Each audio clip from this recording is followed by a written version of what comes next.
This is the Let's Go Blues Minute brought to you by Puckdoku, the original hockey doku.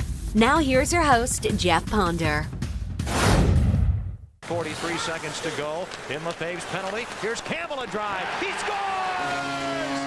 Jim Campbell looked like he didn't have any room, but at the 19-minute mark, a power play goal for Campbell, and the Blues have the lead 1-0. Tonight is the night, Blues fans.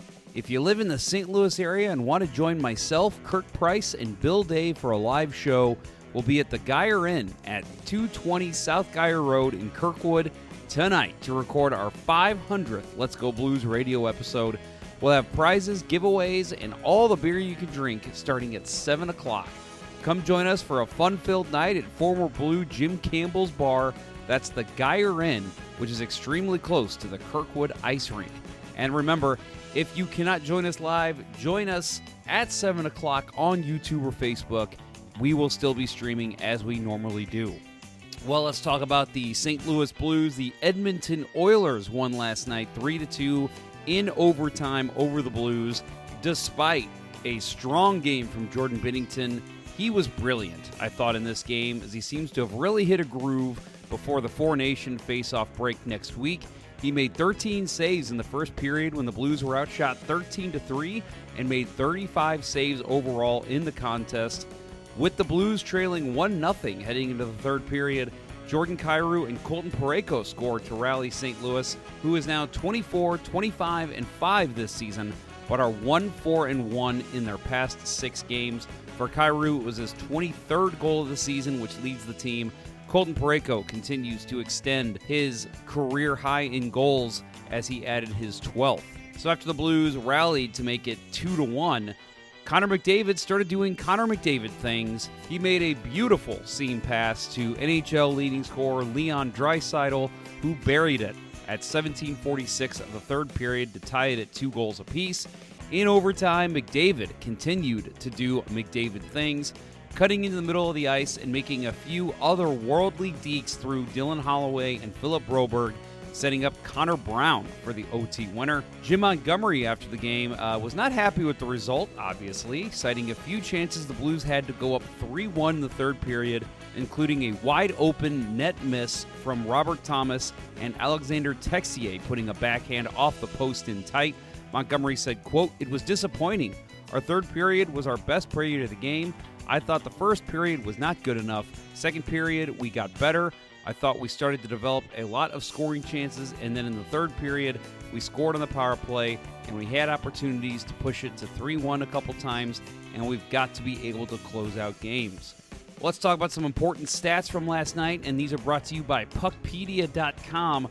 Robert Thomas is elite. Remember that phrase? That's still the case. According to MoneyPuck.com, Thomas led the Blues in expected goals for, which is a stat that is calculated to show exactly how it sounds. How many goals is Thomas expected to score if he were put in the same situations again?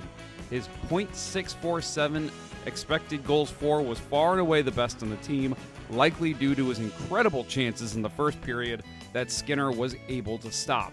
Another note on this game is regarding the Blues' special teams, which we've discussed ad nauseum on both this show and at Let's Go Blues Radio on how poor this aspect of the game has been for the Blues. However, despite giving up a power play goal to McDavid in the second period, I was truly impressed with the Blues' penalty kill in this game.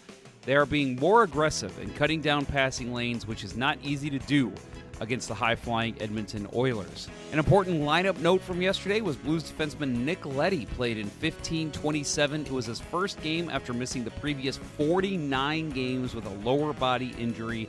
He was mostly paired with Ryan Suter on the third pairing. Next up for the Blues will be Thursday versus Vancouver at 7 o'clock at Enterprise Center. Wait, Jeff, one more thing. And let's get into Puckdoku. Yesterday's winner was me. I had a uniqueness score of 7 to Bill's 10. The best play, it was actually from 4 squares. For me, it was the Tampa Bay Lightning and American Hockey League. I had Stan Drulia, and then at Montreal and then AHL, American Hockey League, I had Andrei Markov. Both played at 0.2%. For Bill, Same square, Tampa Bay Lightning and AHL, he had Zach Burke. And then in the Dallas and AHL square, he had Mike McKenna. Both played at 0.2%. Let's focus on Mike McKenna, obviously a St. Louisan.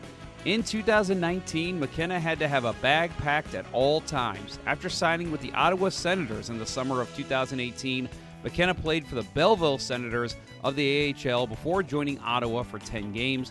He was traded on January 2nd, 2019 to the Vancouver Canucks.